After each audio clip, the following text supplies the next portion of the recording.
Well, that went by pretty quickly. I could have swore it was Christmas not too long ago, and it's now the beginning of Lent season.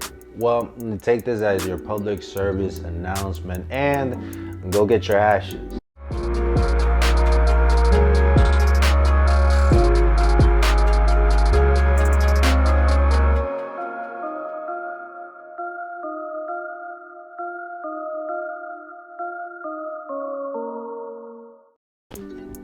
I like how the shadow works over here. I think it's pretty cool. I think it's pretty cool, the shadow. What is up, familia? I hope you're all doing great. Like I mentioned before, the time is flying. Now, in the past few months, we have enjoyed very unseasonable weather. I had to get this out there because there was like literally no winter this year. I don't know, that's just me. There were like 3 or 4 days that were actually winter cold. Not cold, winter cold. Now, why do I mention this? Well, if you didn't know any better, you might have blinked and missed the ordinary season that just wrapped up. I like to call it Mr. Short Ordinary Season. There is a taller, anyways, that's not a joke, it's a bad joke, anyways, don't forget. Ash Wednesday marks the first day of the Lenten season. A season as most Catholic YouTubers will refer to as the season of repentance, spiritual growth, and the season of sacrifice. And they're not wrong. This is a time for that. But we also need to do it just a bit more. Before we start, let's get some inspiration, like always, from the Bible. By the sweat of your face you shall eat bread, till you return to the ground. For out of it you were taken. For you are dust, and to dust you shall return.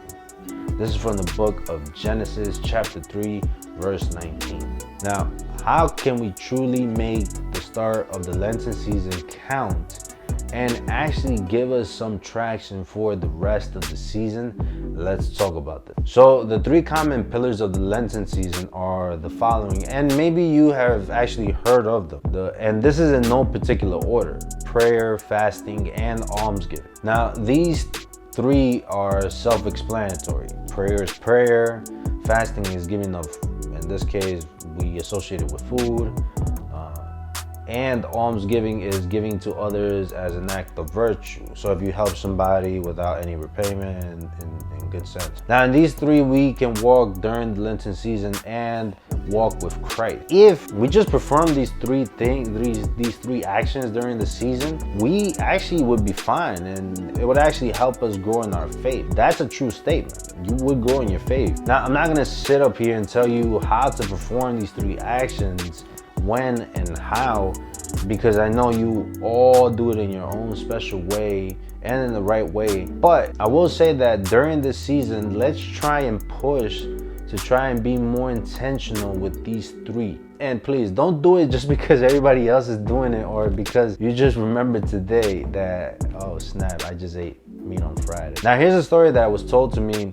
a while ago by someone who I consider to be a very wise person. Now follow me. He asked me a simple question: which athlete do I think is the best athlete right now? And this was and still is a difficult question to respond, and some of you might agree and some of you might disagree. There's so many athletes. Some can include basketball players, some football, some soccer, baseball, boxing, golf. I actually have a buddy who actually thinks Tiger Woods is the best athlete, and that's not true. But you can see I definitely don't agree with him. Tiger Woods is definitely not the greatest athlete ever. Stop.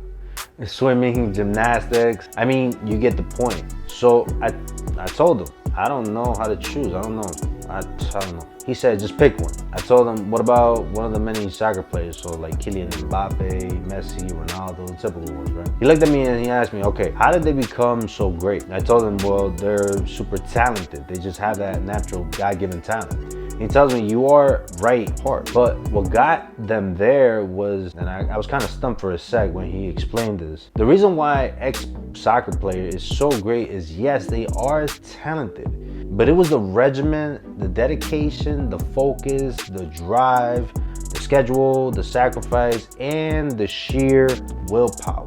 You never see them practice all the hours they put in and no one sees it. But yet when it is time to deliver, they do not blink and they make the moves that count. They make, in this case, they score the goals. But why? Because they trust the work that they put in before the main event. So my point to you, Edwin, and this is him to me still, do not wait till the actual moment to apply yourself in prayer life. Practice can be boring. Prayer can get monotonous. Reading can be difficult. But if you truly apply yourself like these athletes, then wouldn't you also be in a great place for you to actually apply yourself when difficult moments arise? It's not a matter of if they are going to arise. It's a matter of when they are going to arise. So just think about that. And it's safe to say he left me thinking, and I was contemplating a couple of things. Let us understand the reality of our limitations. I don't think we really talk about this point too much, and I think we should actually focus on this point as well. I think the idea of being perfect is, we already understand that no one is perfect. That's just the truth. No one is perfect. But I think the opposite is disregarded a bit too much. And we have to understand that in our limitations, we will mess up and fail. We will struggle and we will be tempted. And most of the times when you and I are at our weakest points, we will be tempted. Think of the first gospel reading as you listen this first Sunday of Lent, the temptation of Jesus while he was in the desert and while he was out there for 40 days and 40 nights. The desert is crazy to start off, and yet he went out there. Now, during this time, it is when Jesus goes through the temptations, and obviously being Jesus, we feel like he was going to overcome these, right? But I actually want you to consider being there and seeing him actually struggle, his actual physical human struggle. And for that matter, I would struggle tremendously if I was in his position. But yet here Jesus also teaches us that in these moments of struggle and pain, we should not lose hope or faith in God. It does not have to be in the desert out there, but more in our daily lives. And it is in these moments of hardship that we really need to lean on our faith. This should obviously not end when Lent finishes, but we should continue to grow this aspect of our lives to make sure that we are in the best state possible to face any issues that may come our way. Like I said, it's not a matter of if, it's a matter of when. If you're still unsure of some of the things you can actually do this Lenten season, I'm gonna just go and let y'all know some of them. Read your New Testament. Do some guided readings during this Lenten season. Go to a retreat. Go to Mass more than once a week. Help out at your local food bank. Possibly, what about this one? Help out at your local parish with the youth group or any activities that might be going on at your parish during this Lenten season. Step outside of your comfort zone. It's in stepping outside of our comfort zones that we will actually grow.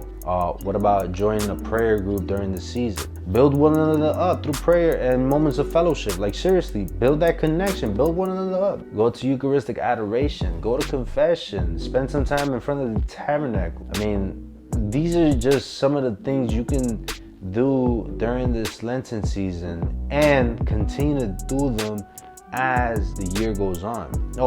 Yeah, Ash Wednesday, yeah, go get your ashes. And please don't rub them off quickly. Just when you get home, don't just like, oh yeah, I rubbed them off by mistake. Question of the week: how do you intend to be more intentional this Lenten season? Let me know in the comment section down below. And like always, this week I will be linking you all with shop at Envia. Make sure you check out the catalog and go support like always. And by the way, if you haven't checked out the video yet, go check out the short collab video in the description down below that we actually worked together on. And he actually mentioned this in one of the comments that where I posted this video. He was like, we are stronger together, and that's a fact, brother.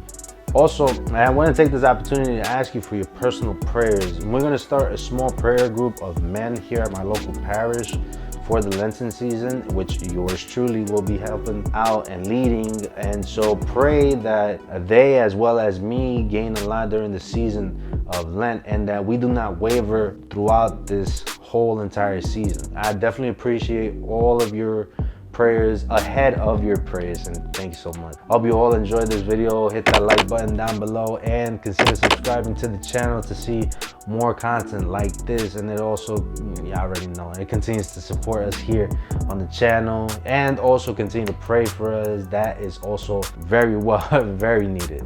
Also hit the bell icon to get notified when a new video drops. Stay tuned for next week's video, which we will continue the theme of Lent.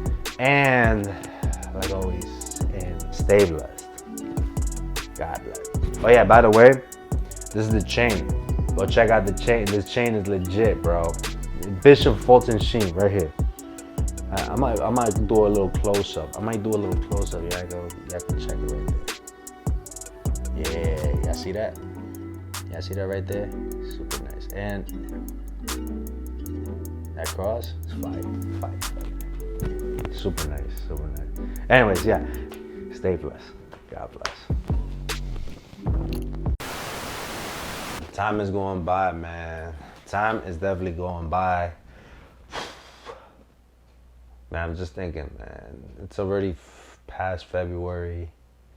Well, February hasn't fully ended yet. We have that extra day, the 29th. Oh, man. 2020, man. It's so crazy. We'll see what happens, man.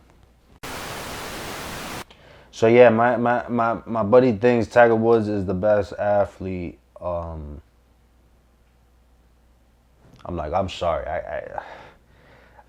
Some people might disagree with me. Again, no shots fired, Tiger. Don't come at me like that. I just, you know, I don't. I haven't played golf either. It's not like I like to play golf. You know what I'm saying? I don't. It's one of those topics. It's one of those conversations we have that will never end. We always have, oh, well, this is the best athlete, and this is the best athlete. No, you're wrong. This is the best athlete. He's the best athlete. Oh, what? Well, how do we rate it? Oh, is it stamina? Or is it strength? Is it smartness? Is it wit? Is it how many times you won championships? I mean, like, there's so many criteria to, like, go off and say, well, this is the best athlete, this is the best athlete, this is the best athlete. And, you know, I kind of prorate, I kind of consider swimmers to be a little bit more better athletes just because swimming is difficult. Your boy knows swimming is difficult.